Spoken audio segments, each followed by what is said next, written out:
Hey everyone, welcome to the video. This one we are lineup building for week 10 of the NFL season on Draftkings. We are going to build a cash game lineup together.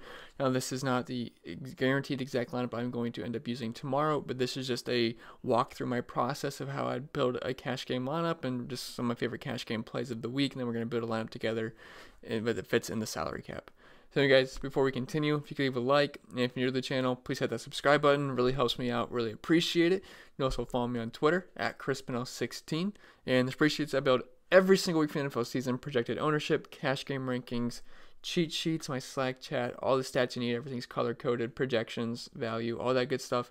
Links available in the description below for my Patreon, and also do NBA content as well, and NASCAR, although NASCAR is ending soon, unfortunately. But anyway, that's going to be it for the plugging. Let's get into the video. So, at quarterback, it's a tough decision this week. You can go a whole bunch of ways. Lamar Jackson is an awesome play. Patrick Mahomes, probably not going to do that in cash games. Jameis Winston is an awesome play. Drew Brees, pretty darn good play. And then Kyler Murray's a pretty good play. Then Ryan Tannehill for value. For me, though, I don't like spending all the way up for quarterback most of the time, but Lamar Jackson, I like Lamar Jackson a lot this week. I also like Jameis Winston, but for this lineup, Lamar Jackson did fit, so I already pre-built the lineup. So Lamar Jackson fit the lineup. He's 7,300 and he fits. I don't love paying top dollar for quarterbacks, but I'm going to make an exception here. His rushing ability is unmatched by anyone else at this position. He's averaging 9 carries, 80 yards per game on the ground, which gives you a built-in 2 passing touchdowns just right away. Like, you get 2 passing touchdowns for free if he just hits his average rushing attempts. That's awesome. No other quarterback gets that kind of a floor, and he's also had 3 games with over 100 yards rushing this season, which you get the bonus for. In his last game versus the Bengals, he had 0 touchdowns, passing touchdowns, I should say, and he had 33 fantasy points just off of a 100-yard rushing performance with a rushing touchdown. And Cincinnati's a bottom 10 team when it comes to points getting up to quarterbacks, so he makes a ton of sense for me this week. I know he must practice because of an illness, but he's fine. He's going to be fine. And, I mean, he's been great this year. 28, 26, 33, 14 versus Pittsburgh. That was a rough game, but 26, 21, 33, 36. In the game versus Cincinnati, he had the 33-point outing, no passing touchdowns, but 19 for 152 on the ground. I'm not saying you can't throw the ball, but you're basically putting in a running back at the quarterback position that can also throw the ball. So, I mean, that's awesome, and I'll take that any day. He's got a high floor, high ceiling. Lamar Jackson, he's going to be popular, especially in cash games, and I think he makes a ton of sense this week. I wish he was a little bit cheaper, but he does fit this lineup. So we're going to fire up Lamar Jackson in our lineup. Then the next thing we're going to do is Christian McCaffrey at 10,500. So we are going top dollar right off the bat, which means we're going to find some value later, but there's enough value to get it done this week. I want to get my studs in and just hope the value guys hit. So McCaffrey, like I said, it's not can we fit him in, it's how we fit him in. He is the volume king. He's averaging 27 touches per game, which leads the entire league. 110 rushing yards per game, which is first. 20 rushing attempts per game, which is first. And then he gets 6.5 targets per game, which is fourth in running for all running backs. He's elite in volume, and he's an elite player. He's averaging 32.6 points per game himself, which is 8 points higher than Dalvin Cook, who is second. That's a substantial margin, especially for fantasy points per game, and he's 8 points ahead of the guy in second. That just shows how great he's been this season.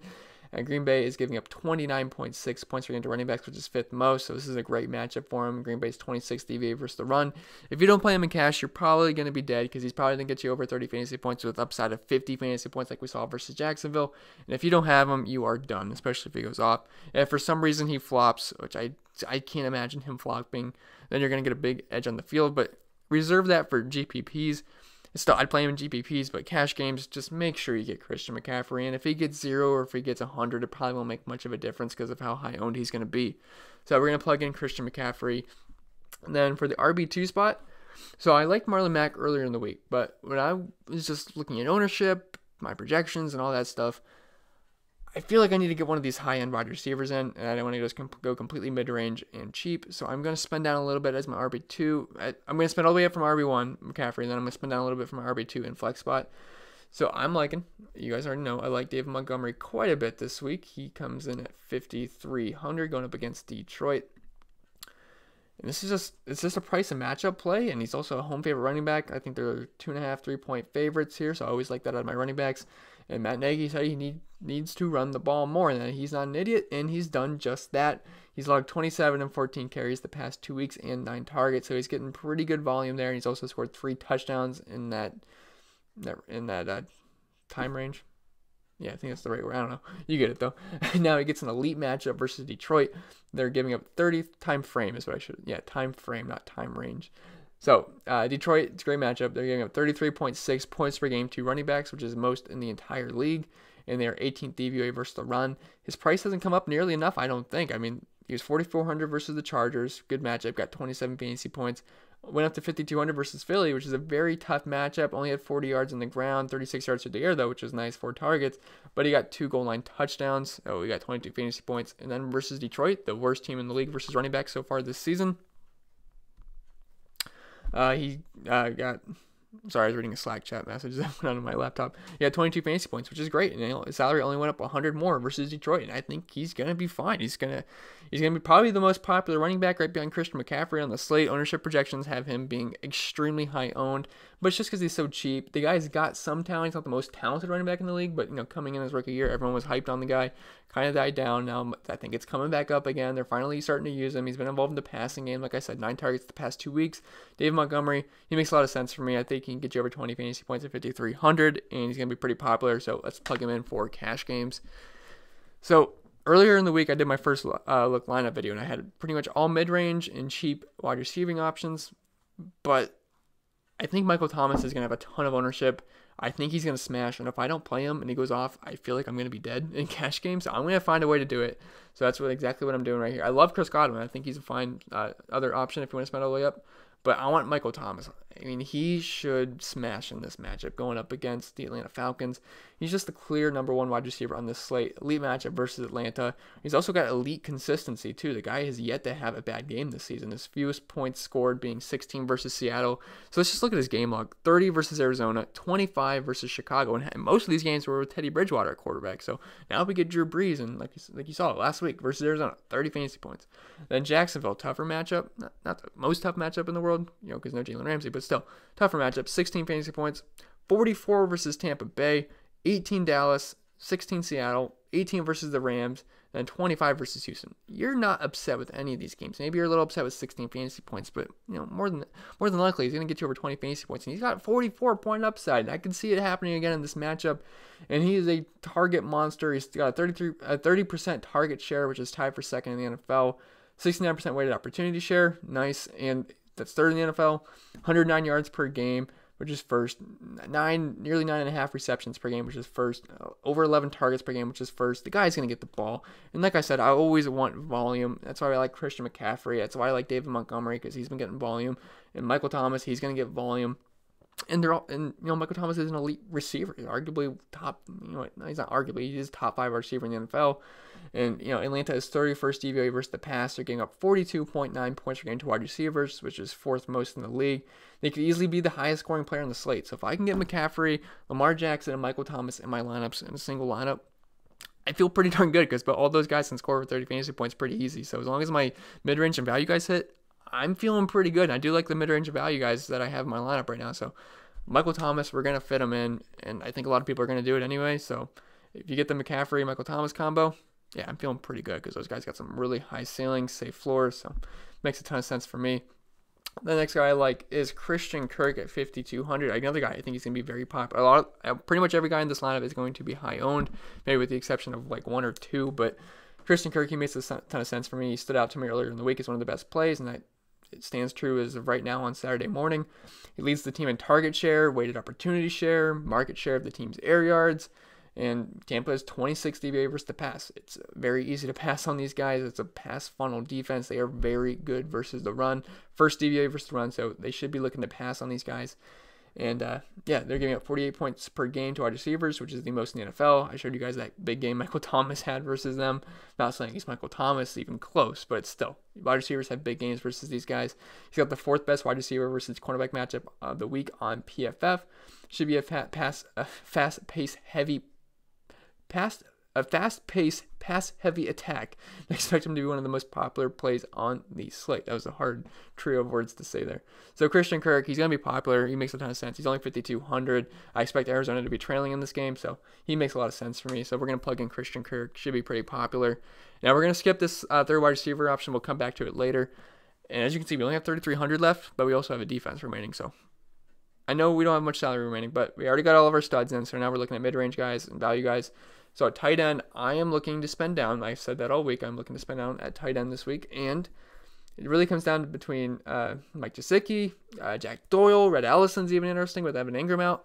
But in this one, we can get Gesicki here at 3,100. And he had his breakout game last week versus the Jets. 6 targets, 6 catches for 95 yards, which was good for 15.5 fantasy points. He also played nearly 70% of the snaps last week. And the Dolphins, they should be in a positive game script for a heavy pass attack as well, being double-digit dogs on the road. And Indy is allowing 15.5 points per game to tight ends, which is 5th most in the NFL, so we also get a good matchup here. And the loss of Preston Williams, it's going to open up more targets. He was getting 7.5 targets per game, so it's going to be fluctuated out to multiple guys. And I think Gesicki's going to be the guy that benefits from that. And he's going to allow us to spend up at other positions, like I said. So we have Michael Thomas, and we got Lamar Jackson, we got Christian McCaffrey. And, I'll take a guy at 3,100. I played Jack Doyle last week at 3K. It ended up working out. I think this guy can get us, at least 8 points, and I'll take that at 3,100. And I think he's going to have some ownership as well. So, because everyone's going to be spending down at tight end. I can't see anyone spending all the way up for tight end this week. So, liking all these little 3K, low end 3K guys. Even Red Allison's 2,500. I think he's okay. But we're going to go with Gesicki here. He's got some upside too. His combine scores were off the charts. He's a good athlete, so I think he makes sense in a good matchup versus Indy. And now we got 3,400 remaining. And I always like to use running backs in the flex spot for cash games because it's just a little bit safer. And we're going to go with the guy that's been now pronounced the starter, and Ronald Jones. And I forget exactly what expensive he is. Yeah, he's 4,300 going up against Arizona. So I like him. He had 18 carries last week, 67 yards, got a touchdown, 2 targets, 2 catches, 16.2 fantasy points. I'll take that. I don't think that's too bad at all. And, Bruce Arians said that he's going to be the starting running back going forward. And I'm just reading the quotes here. He's been consistent, and he's been more explosive. So I think we can get near 20 touches, and this is a good matchup versus Arizona. They're not one of the best run defenses in the world whatsoever. We've seen some big games versus them recently. Latavius Murray absolutely ate them up. Obviously, it's a much better offense than the Tampa Bay Buccaneers offensive line is, but Ronald Jones should be fine here. It's 4,300. I expect him to be pretty popular here. The Buccaneers should be winning this game. They're going to be probably running the ball a lot at the near the end of the game. And since I don't have pieces of Jameis Winston and Chris Godwin or Mike Evans, which I think they're all going to have some decent ownership, and I think they're all fantastic plays, I want a piece of the Buccaneers here. So I'll take the piece. I'll take the running game here because I don't have the passing game, and I like the offense. It's got one of the highest totals on the slate, 53 point total in that game, or 52. So I need a piece of the Buccaneers, so I'll just take the run game here with Ronald Jones, 4,300. Hopefully gets into the end zone once or twice. Maybe get 80 yards total. I will take that at 4,300, so he makes sense. I'm going to plug him in. So we got some high volume running backs in. CMC, Montgomery, and Ronald Jones. I feel pretty good about that. Now we got 3,000 remaining. And the defense I like this week, it's going to be cold there. They're playing at home. They need a win really, really bad. Josh Allen doesn't scare me too much. Buffalo's defense is pretty good, but I think this is going to be the low-scoring game. It's the lowest total on the slate at 41.5. It's going to be cold. There's a chance of rain. Browns defense, it makes sense. They got talent on the defensive end. It's just they haven't been playing like it. I believe Olivier Vernon is out, though. I believe. But they still got Myles Garrett. Corners, the secondary's been not that great this year, but they got talent back there, so I don't mind the Browns at 2,500. I'm seeing them actually pop up as one of the highest owned defenses of the week too, so I feel pretty good about that in cash game. So we'll just roll with it right now. Defense is really, who cares? I usually like the completely punt defense, but I'm not playing the Falcons versus the Saints or the Bengals. So Browns, might be the lowest I want to go this week. Maybe the Cardinals versus Tampa Bay, but still I like Tampa Bay a lot, so I don't really want to do that either. But now we got 3,500 remaining, and I don't love any of these options, but I think some of them are fine. So Adam Humphries and Russell Gage. Right? His name's Russell, right? Yeah, Russell Gage. So I think both are fine options here. I know Demaryius Thomas is questionable. So, I don't know. It's a good matchup versus the Giants, though, but last game he only had 3.9 fantasy points, so we'll see if he plays. But, maybe he's worth a shot, too, at 3,500. But, so Adam Humphries and Russell Gage are the guys I'm looking at right now. Adam Humphries, he played 63% of the snaps last week. I expect Tennessee to be trailing in this game. Patrick Mahomes is back, so that's positive for the passing game here because Patrick Mahomes wasn't back. I could see where they just run Derrick Henry into the ground. And Adam Humphries, he's getting consistent targets every single week. 4, 6, 4, 6, 6, 3, 9. Marcus Mariota, but past 3 weeks, 4.64, 3,500. I will take that. It's a pretty good matchup versus Kansas City. He's not the wide receiver one on this team, so he should see some softer coverage. And if 3,500, he's going to let me get in guys like Michael Thomas, Christian McCaffrey, Lamar Jackson, those kind of guys. So if he can give me 5 to 10 points, I will take that. Should be a positive game script. It's actually got one of the highest totals on the slate, so I'll take it as dogs. They're going to be passing a lot. I think he gets a handful of targets and maybe he gets into the end zone. He's not done that yet this season, but I think he can get me 5 to 10 points, and I will take that. Or you can go with Russell Gage here, who actually had a decent game last week. He had 12 fantasy points. Obviously, Mohamed Sanu is gone. He saw 9 targets, 7 catches. You got Matt Ryan playing, so I think he makes sense here. He played 59% of the snaps last week. At New Orleans, they got Marshawn Lattimore, but he's going to be on Julio Jones. So Russell Gage should see the softer coverage here. Atlanta's going to be trailing. They're going to have to throw the ball a lot. I believe they're 12-point dogs as of right now. Might have gone up a little bit, but because on my sheet I'm looking at is like a couple days old. But they're double-digit point dogs. So they're going to have to throw the ball a lot. Russell Gage at 3,400. I think he makes some sense too. So you could plug in Russell Gage here. You could plug in Adam Humphries, maybe Demaryius Thomas if he plays. I mean, I think they're all whatever, but they're all going to let us fit in guys like, so let's just for right now plug in Adam Humphries. So this lineup, I think it's got a pretty safe floor. It's got an extremely high ceiling. We got a lot of studs in this lineup. Lamar Jackson, he's going to be high owned. Great matchup versus Cincy. Christian McCaffrey, you got to play him in cash games. He might have the best fantasy season of all time. I think he's on pace for it to pass LaDainian Thomas's 2006 performance. So we'll see. But you got to plug in CMC here. It's a good matchup versus Green Bay. David Montgomery gets an elite matchup versus Detroit. Had 2 pretty good games in a row. Going to see volume. Seems mispriced there. Michael Thomas, best receiving play on the slate. Chris Godwin's close, but I love Michael Thomas here. High floor, high ceiling. Christian Kirk, fantastic matchup versus Tampa Bay. Adam Humphries, he fits, and they're going to be trailing. They're going to throw the ball a lot. Kansas City's not the best pass defense in the world. Mike Gesicki, he's cheap. Good matchup versus Indy. He's a pretty athletic. Ronald Jones got the starting job. Only 4,300. Should see near 20 touches. Browns defense, it's going to be cold, but I don't really trust Buffalo's offense too much. They might have some trouble with Devin Singletary, but I think other than that, they'll be fine. So don't mind the Browns defense there. And that's going to be it for a cash game lineup build. You can go other ways. You can use Chris Godwin. You can use Jameis Winston. You can punt quarterback and go with Ryan Tannehill. I think it's all fine. But this is what I like a lot this week. So actually, let's plug in Ryan Tannehill. Actually, I just want to see what it looks like. So what is he, 5,100? So obviously, I'd probably look to upgrade Adam Humphries there. That gives us 5,700. We could use Calvin Ridley, Larry Fitzgerald, Robert Woods, and I forgot to mention about Russell Gage. He's not the wide receiver 2. He's behind Calvin Ridley, but no, Ridley's going to see the tougher matchup, and so is Julio Jones. So I think Russell Gage, I think he's fine. He's probably not going to see 9 targets again, but they're going to throw the ball a lot, so he makes sense to me at 3,400. Not like a play I'm looking forward to playing, but he's up there. But I really don't love anyone in this range, so I'd have to play around with it a little bit, but it leaves you a lot more salary left. But we're going to go back to Lamar Jackson, Adam Humphries, or Russell Gage, whatever you like. So I'm going to leave you guys with that. Again, this is not a guaranteed lineup we're going to use. It's just a process that I went through, and I think it makes a lot of sense for cash games. I'm going to leave you guys with that. I wish you guys the best of luck, and go win some money on Sunday.